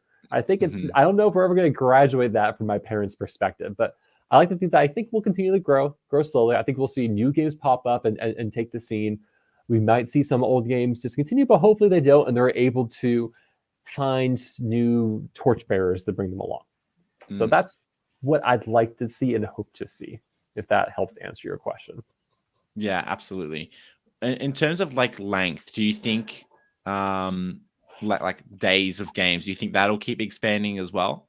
I think no. So I think games, naturally will be from 3 to 5 days. 3 days because that's a weekend. That's like Friday, Saturday, Sunday, wrap up Sunday evening, or 5 days even. I think 7 is the most you can do because taking that much time off is hard. There was a game that posted like, "Hey, we want to run a two-week game," and now I would love that, but I'm a teacher now, and so I get summer vacation, so I could do something like that. But not everyone has 2 weeks of vacation they can bank to do this. Yeah. And so in terms of accessibility, I think a week is likely going to be the longest we'll see for a while. Maybe we'll see a game kind of push the boundaries on that, but 8 days is a lot. 8 days, wild enough, is like almost like almost a third of what real CBS Survivor is nowadays. Yeah. So I don't know. I mean, I would love to see games get bigger. I would love to see someone eccentric millionaire with a massive budget to roll in and make something like this happen. That would be phenomenal. I'm not going to keep my hopes up for that. So I'd like to see the community keep growing the way it is. I'd like to see more games pop up so there's just more accessibility across the regions. Because I'm in Texas. I think there's 2 games in Texas now, but like I've just recently learned about those. And before that, I was like, man, there's nothing in the driving distance of me. So I would love to see more change in that regard. Yeah, absolutely. Once you, like, as you said, get past 7 days, it's just a bit unrealistic for people to invest that much time in, and take off work in terms of crew or even playing. Yeah. But I think the fact that there are these longer form games out there is great because, as I said, I'm looking to challenge myself in terms of environment. I want to have a rough environment and sort of do that. So that's what I'm looking for. I'm looking for this Survivor game to be more than just strategy and social. And I want to really like make those lifelong friends that you do make when you play these long or even short form games. I mean, my like Sydney Survivor, one day I talked to multiple people every day, or if not like close to every day, and we didn't even know anything about each other while playing. We learnt everything after, but we went through this sort of experience together, whether we voted each other out or like I voted for someone else out, they voted for me out, whether I voted for them to win, whatever it is. So I think it's fantastic, and that's definitely something that I I think people should know more about is yes, it's Survivor and people who really want to play are big fans. That's sort of how you get involved in the LRG community. But just as an experience and creating those sort of friendships and stuff like that is, I think, really important. I mean, I think that's my goal every game is to walk out with a new friend, right? I know like I'm gonna meet a bunch of people and like there's gonna be it's very much like a summer camp vibe. You're gonna be like, oh yeah, we love this game, and then like over the next 6 months it'll kind of peter out a bit. But like I hope to walk out of each game with 1 or 2 people. It's like, I have made a friend, and I consider that a success. Yeah, absolutely. Yeah, could not agree more. I think that's great. So we've talked about like games that you want to like really push the survival aspect, really push the pistol aspect. Games that you should consider. So Surviving Reelfoot casting is closed, right? That's typically in June. Survival Challenge, that's a 5-day game. They very much make it hard. Casting opens in January. That game tends to be end of June, early July. Write this down. Yes, and then you can always come back to the podcast. Outlast is I want to say it was 3 days its first season. I think it ran 4 days this past summer. This is outside of Boston, Massachusetts. The game tends to run later July. That game, I know at least from season 1, was very brutal on the players because they had no food and nothing to sleep with. And so it was rough physically for the players. I think generally picking a longer game will achieve, harder physical aspect. I played Surviving Bloomington this summer and I was on medication. They're like, yeah, eat whenever you want. So I was like, I brought all these power bars to eat my medication every 6 hours. It was great. But like, it was like, in terms of survival, the host was very open. It's like, my goal is not to push survival. I want this game to be accessible and open to anyone. So I'm not going to make it brutally hard to survive. But there are games out there, like Get 3 I mentioned, and any longer game really will push the survival aspect a lot more.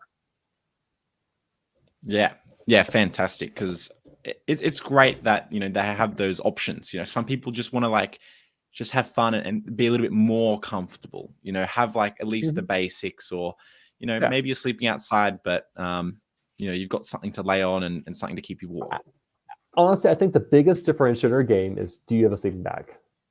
A sleeping bag makes a world of difference. Sleeping bag means I sleep. Sleeping bag means I have energy, and sleeping bag means I'm not freezing at night. Games without a sleeping bag, world of difficulty. It's so different. Great, fantastic. They should have in the title "No sleeping bag," and then I'll apply. Look, I don't know why I want to torture myself, but I mean, you're talking to crazy people who do this as well here, so we get you. Yeah, exactly. Why not? Yeah, fantastic. So I have tried applying for the Australian Survivor. No response. Look, I thought my video was great. I thought it was fun. I thought it was funny. They watched it for, I think, 20 seconds and decided, nah. I did apply on the very last day. So look, it is what it is, but that sort of thing. What about yourself, Stephen? Have you applied for the real thing? Yeah, so I've sent a couple applications. I need to send one in for the US Survivor. I haven't heard anything. Have you heard the game The Traders? Yeah, so I got deep in the casting pool for that last year. It was good for my dissertation. I didn't go play. But I got cut like 2 weeks before flyout. So that was still a great experience, actually experiencing what casting was like and what they were interested in me. I was like, oh, this is really eye-opening. Yeah, that is a good experience. Hopefully, like next time you apply for something, you'll get it. It'd be great. I have plenty of work I can do here as well to try to get tenure. So I don't think I'll be bored, but I really wanted to be in a castle in Scotland for a month. That's all I can say. Oh, man, that would be incredible. That would be fantastic. So I have a couple of questions I want to lob your way about the AU scene. I know we've talked a lot about it, but so can you roll through one more time? What are the games? Because it sounds like there's one game per major city at the moment. Correct. Yeah. So start with Backyard, which is in Perth. And then you've got Melbourne, and then you've got Canberra, and then you've got Sydney and Brisbane. Brisbane and Sydney have released their first season and getting towards their second. Canberra is about to do their fourth. Melbourne has done their fourth, and Backyard, Perth have done their fifth. Now, game length, all these are 1 to 3 days, it sounds like? Yes. So they're all 2 to 3 days at this point. And did you say like the reason what was the driver for the shorter game length? Is it simply because the focus on that final product and just like there's only so much video we can edit and deal with, or is it just more like, hey, logistically, long weekend is good enough? Yeah, I think asking the amount of people that it takes to fully film a Mhm. full weekend of game is asking enough. I really don't think if you want to fully film these games that you can really do much more than 3 days at a time. Mhm. So I think the focus right now is really building up, Mhm. having seasons on YouTube that people can watch. Um, we want every player who I guess plays to, in a year and a half's time, be able to look back and watch themselves Mhm. play, and at a high level too, at a high production. Um, Perth, Backyard, and Brisbane have been fantastically edited and put together. And I know Melbourne, one of their previous players and winners, is a professional editor, and she's That's now a taking dream. on the task of putting together season 4. So Mhm. you can imagine what that'll look like when that's fully edited and put together. So yeah, the focus for Australia right now is definitely these 2 to 3 day games, which focuses on challenges, which focuses on sleeping a bit rough, but also you have people filming all the time. There's always someone filming. It's very focused on capturing strategy and being able to show that in the edit. So when do these games tend to play? Are they our seasons are flipped because we're in different hemispheres? Are most of Mm. these games then around the November, December timeframe?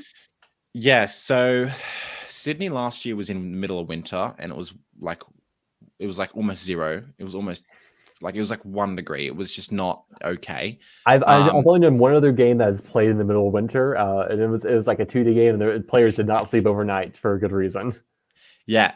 So I think Melbourne's last season 3, they were also cold. I think it really just depends. Like, Mhm. Sydney's about to film. It's October, so it's a little bit warmer. Um, and Canberra's going to be doing their next season in November, where again it's going to get closer to summer. Mhm. Um, and then I think Perth last year did theirs in either late November. I think it was very late November or start of December. So again, sort of start of summer. Yeah. So I think for a lot of these games, the focus is on either just before summer or sort of in summer. Mhm. So I think Brisbane will be doing theirs during summer, so it'll probably be very hot. Aston is Mm. saying that, saying maybe even like up to February and March too. Yeah, exactly. So the latter end of summer, so it's going to be hot. So I think the emphasis is definitely on a bit warmer than it is cold.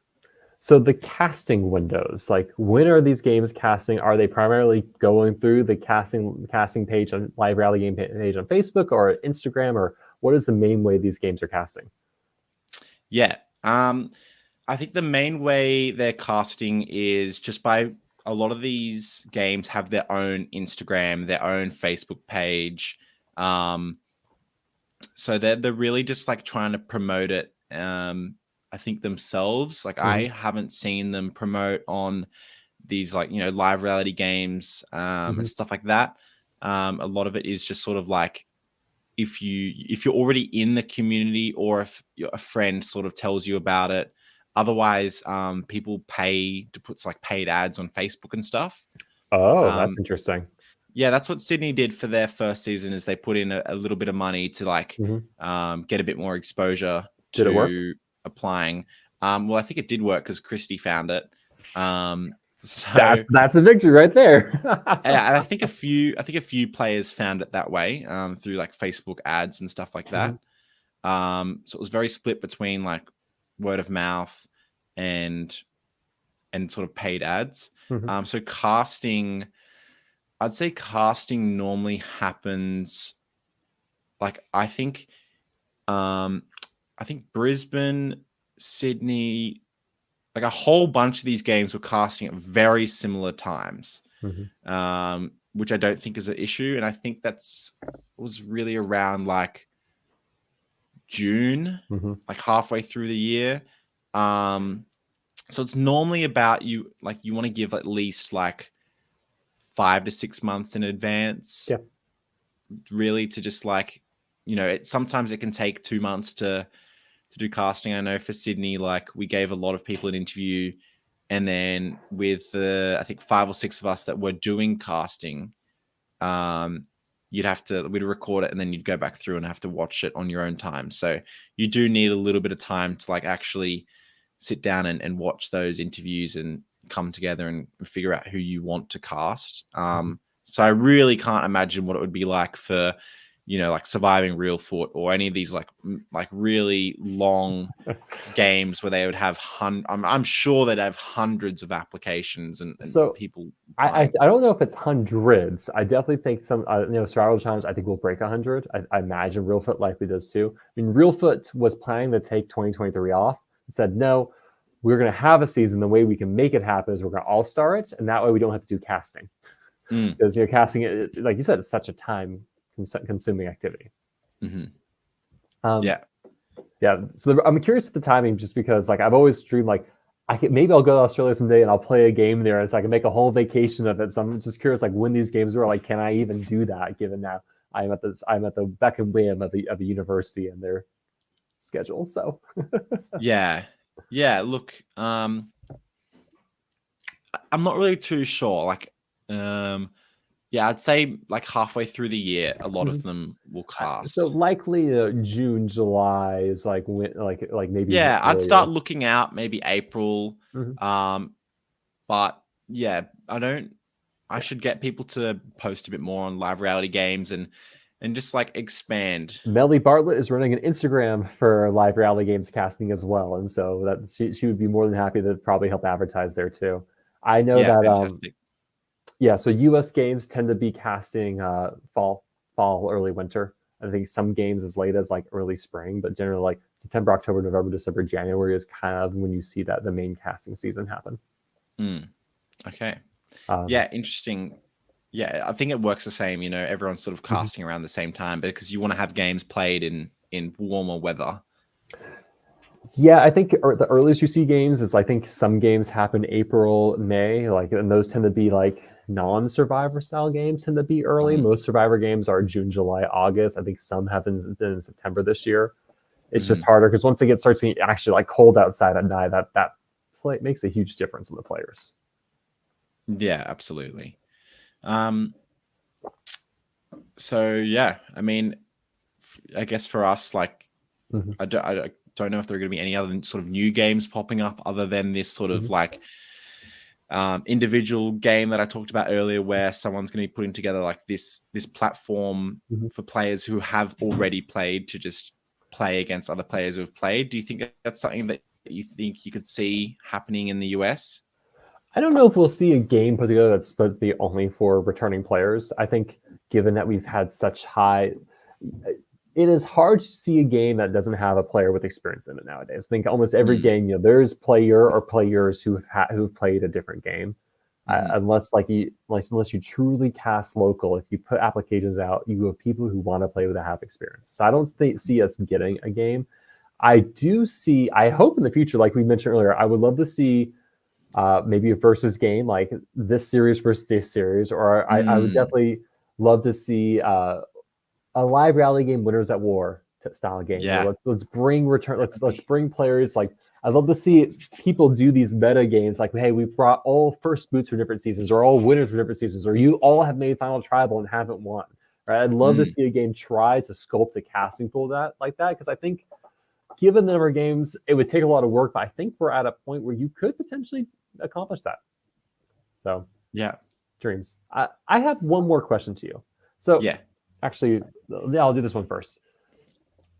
US Survivor definitely influences the Live Reality Games. I know you haven't watched seasons 41 plus, right? Have you heard of the Shot in the Dark twist? No.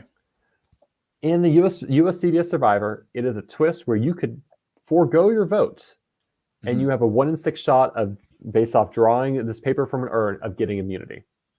So you can Oh, sacrifice your wow. votes as a. This is fun. I like a game to tell someone the first time. You can sacrifice your vote for a low percent shot at being immune at that tribal council. And Oh my. so if the competition really makes it evident that they're gunning for you, you know, like, hey, I'm just gonna use my shot in the dark because I know you're all voting for me. And then if you're immune, then everyone else has to figure out who do we vote for next. Wow. Okay, that's crazy. Yeah. At what point can you use a shot in the dark? Is there a time where is there a cutoff where you can? It probably expires Final 7. So up until Final 7, you can go. You know what? I'm just gonna not vote and not get a vote and just put my hand and try and like get immunity. Yep. And so this is something the CBS Survivors adopted these past, I guess, now 5 seasons. And so we've started to see live reality games start using this twist in various ways. How important or how much influence do you think US Survivor as well as Australian Survivor has on the live reality games? I'm really curious. Okay. I definitely think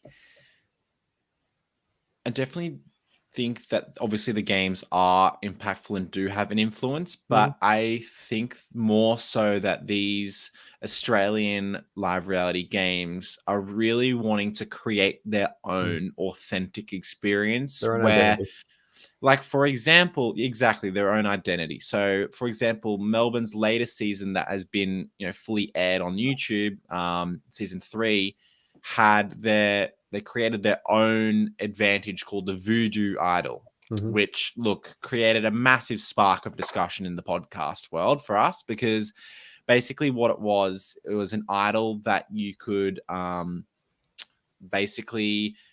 I could use it on, say, I couldn't play it for myself, but I could play it for you. However, all the votes that cast for you, I could then choose who those votes bounce to next.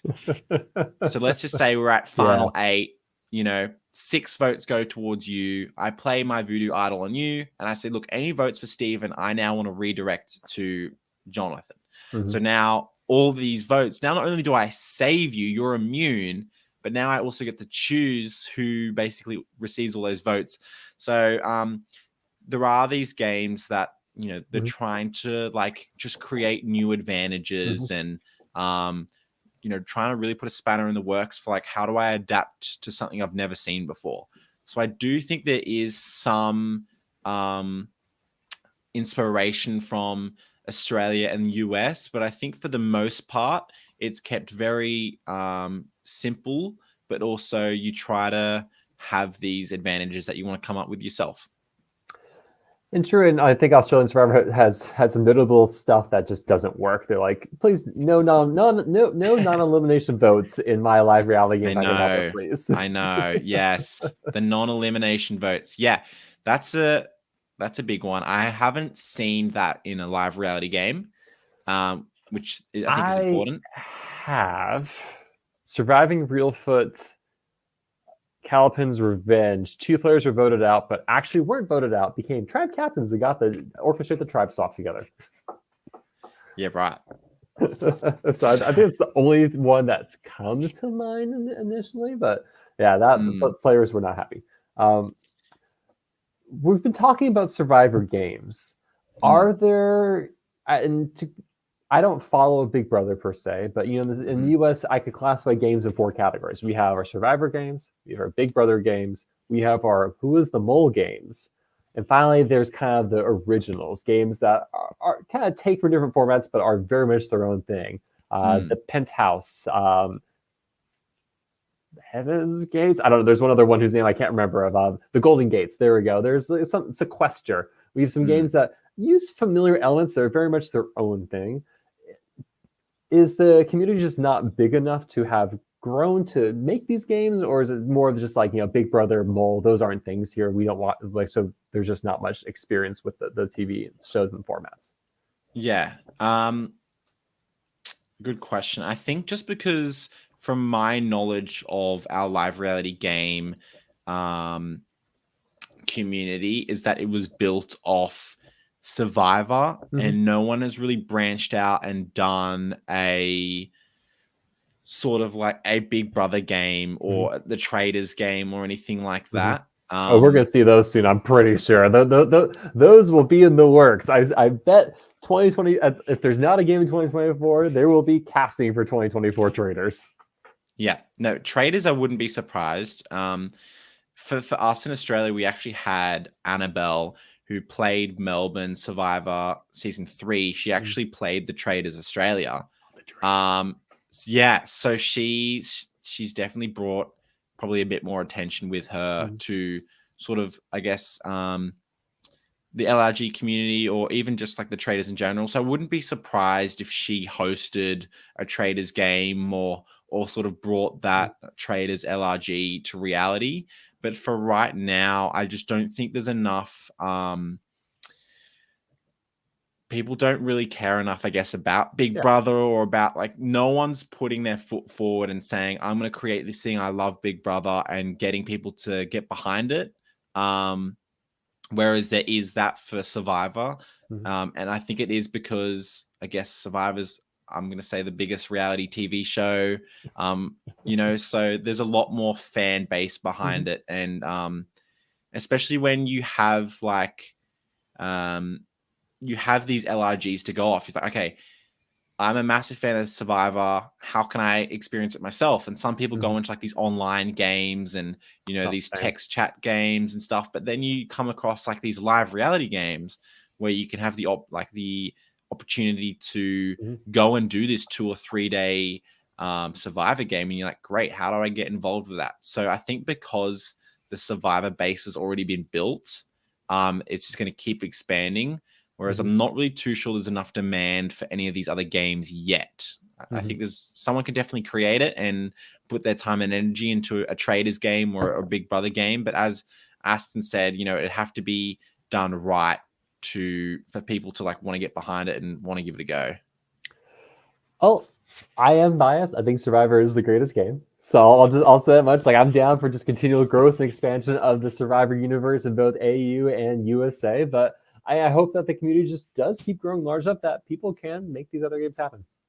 Yeah, absolutely. I think it'd be fantastic. Look, I'm all on the Survivor LRG train, obviously. I really just want to see it keep expanding and just like, where can we go? Like, what can we do? Like, how can we give players an opportunity to get an authentic experience and walk away from it? Having friends and like, for me, I didn't go to university, and I've just sort of been in the workforce and stuff like that. So this LRG Survivor community has really allowed me to create more friendships outside of those that I already had. Like, I have, friends who are like 50 and mums and, 40 and live in different states. And, you know what I mean? Like, it's awesome now that like I can literally just message like, my friend who's like 30, like in Brisbane, and just be like, yo, like, let me come to Brisbane next week. Let's hang out and just have that genuine relationship. And it really breaks down that barrier of like only connecting with people who are in very similar age or a very similar like situation. A lot of life, you have your friends from work, and then you have your pre-existing friendships. But it's like, this has really at least allowed me to broaden my horizon on people that I'm friends with, So I think it's fantastic, and let's just keep building and making it better, and just trying to get that turnaround time really quick. Whether someone decides to do the live streaming thing in Australia and just, no one's tapped into this yet. We've only got the max sort of three-day game. Like, because I do think that these LRGs want to make these games longer. It's just hard because they want to film it and edit it. So I think at some point, someone could definitely come along and say, you know what, we're doing a 6-day game. It's live streamed, and sort of do the 2 days non-elimination, and just like, it's more focused on the real experience instead of like a finished product. Yeah. There's a couple of questions that Snyder posted in the chat I want to bring up to you. What's the largest cast you've seen an Australian LRG have? I think Backyard had 20 or 18. So it's definitely not 24. It was definitely nothing over 20. So yeah. What part of the world would you like to see live rally games be in next? Yeah. Aston confirmed. Backyard did 18. What part of the world would I like to see it in next? I mean, look, I looked into like whether they had a Survivor game in Japan. They don't really. There's I one in think the UK now. there's one in the UK, yes, and I've applied for a UK live reality Survivor game. So I think the UK, I'd like to see the UK build up their live reality game, and especially now that the UK is about to release their first Survivor season. I think that'll help too. So yeah, I think that's the UK. I would like to see South Africa. I mean, I think it's a tragedy we're not getting a next season of Survivor South Africa for the time being. But I think the US, AU, and South Africa have been the South Africa Stars, which honestly has probably been my favorite Survivor. I'm not gonna lie. So South Africa, Return of the Outcast was hands down phenomenal, and so I would love to see the community there grow and make these games happen, so I can travel there and play them. Purely selfish motives. Ethan, any last questions? I think I've kind of exhausted the ones I had coming into this. I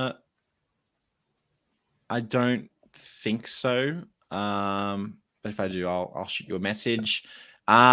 I guess we can always have part 2 if we need to. Exactly. I guess the only other thing that's really popping into my mind is like, what's the opportunity for players from other countries to come and do these LRGs? Like, for example, if I wanted to play a LRG in America, do you think it's going to be a lot harder for me to actually be cast because obviously they've got to consider me actually coming from Australia?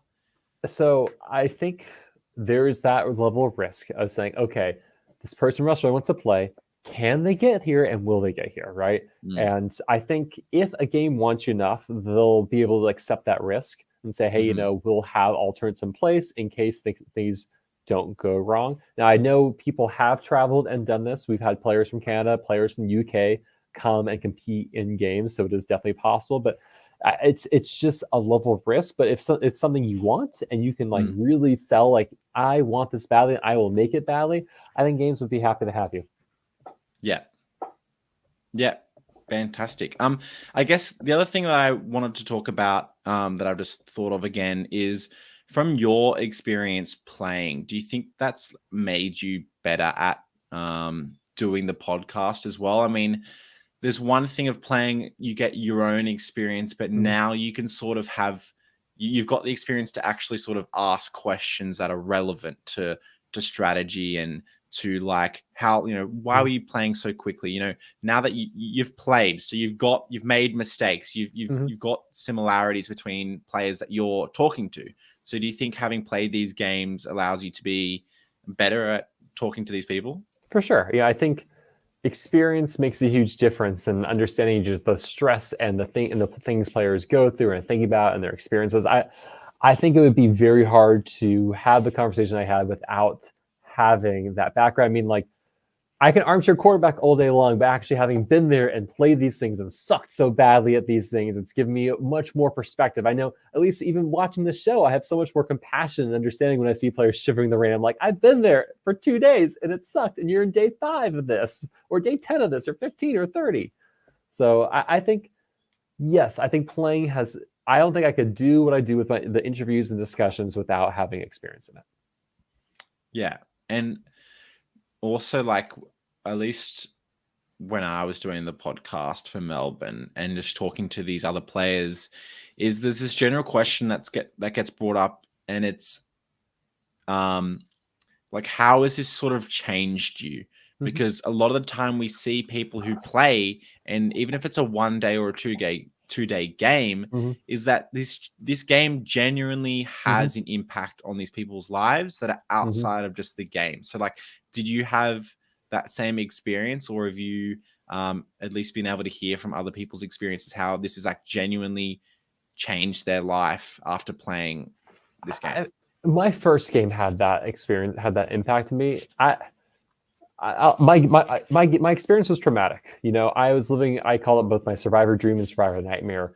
Going so deep in the game and getting slapped down at the end by the jury and losing was very, very rough. And it took me a long time to process and really come to terms with what I experienced and what I dealt with out there. And I learned a lot about myself as a result.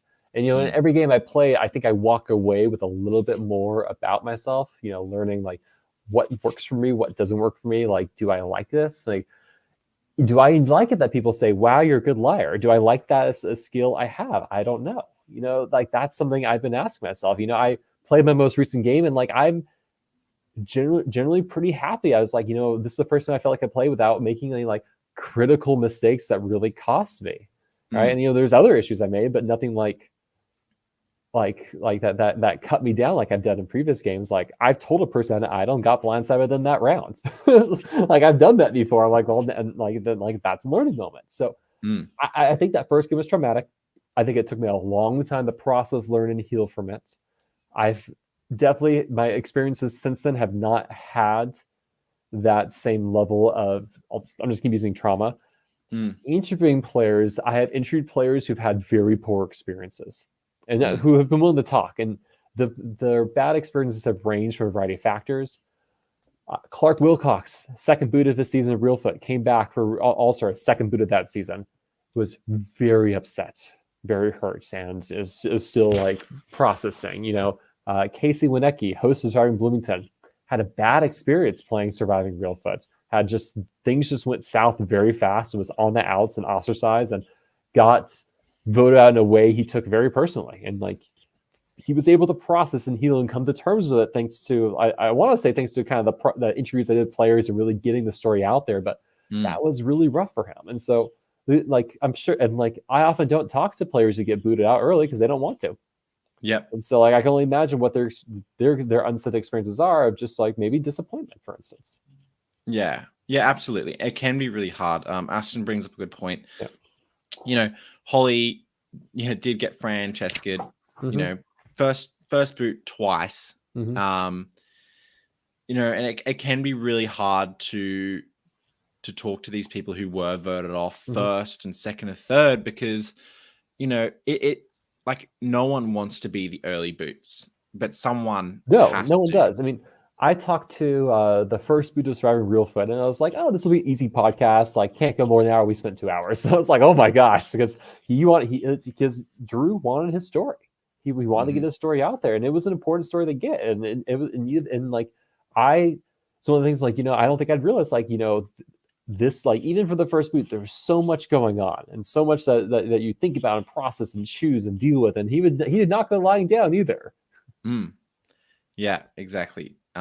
It can be really hard, and I think that leads me to one thing which we're trying to focus on a lot in Australian LRGs is actually having someone there once these players are eliminated to talk to spend time with, to just comfort these players who have been voted out, especially if they get blindsided. You know, I've only played one online game and I got brutally blindsided and it like killed me. It really, really hurt. So I can't imagine what it would be like to be blindsided, especially earlier in the game where it means a lot more because you didn't get to like experience, you know, you just want to get to merge. You want to get to the jury. I want to prove I'm a good player. Yeah. You want to vote for who you think should win and exactly prove that you can actually make it this far in the game. These are games. Games are meant to be fun, right? And a lot of us are approaching these very serious because we want to win, right? We want to prove what we can do. But these are games. These are meant to be fun. And I think we want to have people, even no matter where they get placed, because there's only one winner. We want players, regardless they get placed, to have a good time. And I think thinking about the exit process of the game and like what happens after the player gets voted out, like, and trying to help, you know, either sue them, let them talk about it, help them process it, building a community with your pre-jurors. I think these are all very important things of the experience of the game. And this is important because the last thing we want is the players who be voted out first say, well, that's it, I'm never doing this again. We don't Yeah. want that. I think you want players, even if they go out early, to say, this is fun. I had a great time. I'd like to try this again.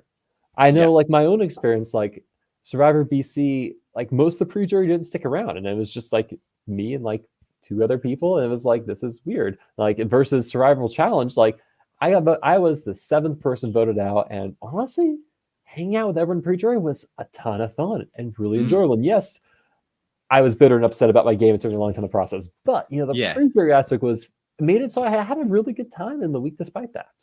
Yeah, absolutely. And you can actually share your experience with people who have similar the similar experience as you. People who you might have voted out just before you, or might have just been voted out just after you. Yeah.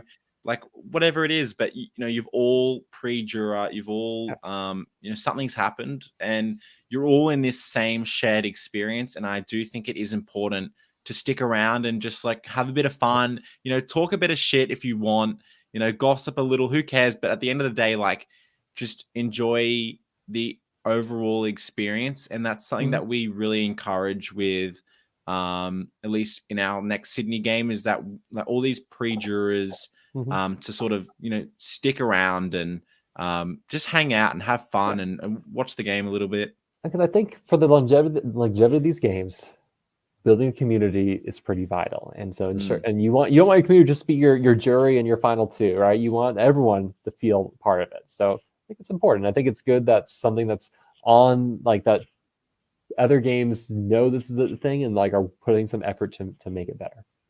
Yeah, absolutely. All right, cool. Well, I don't have any more questions. Stephen, do you have anything else that you want to talk about? I think I'm pretty wrapped up as well. Do you have any last shout outs as we conclude here? Nope. I think that's it. Yeah.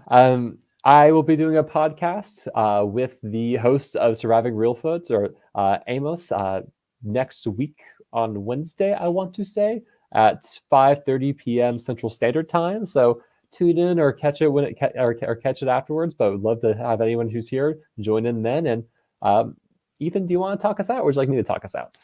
Yeah, I'll go for it. Yes. Stephen, thank you so much for your time. I really appreciate you spending the time to talk with me and let me ask all my questions. For anyone who watched, I really appreciate you guys tuning in and listening and commenting.